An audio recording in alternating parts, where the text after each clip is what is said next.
Ito guys, example ng forms of government. This one is called anarchy. Full control of people, full freedom yung mga tao. Dito naman, democracy. Ay, dito ulit tayo sa kabila. Yung sa lukat ng kanya is totalitarian. Full control naman ng government. Kabaligtaran naman, walang freedom ang people, mga tao guys.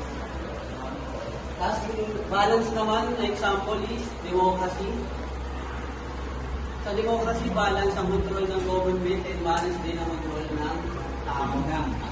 Ang freedom, balance din ang freedom and control ng government. Example na country natin yan, walang iba. USA, then Philippines. Ito naman, authoritarian guys.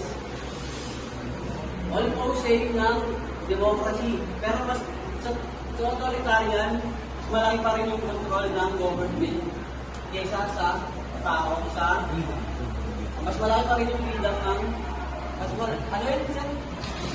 malaki ang control ng government kaysa sa freedom.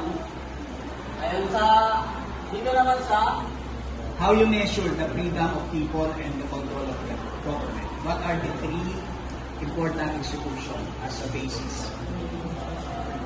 Sa media, religion, and business. Tapos next naman is libertarian.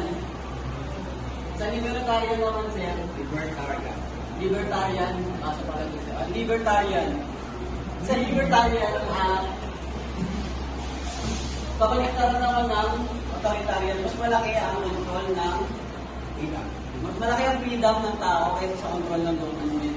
According sa media, business, and religion. That's all. My name is Raymar.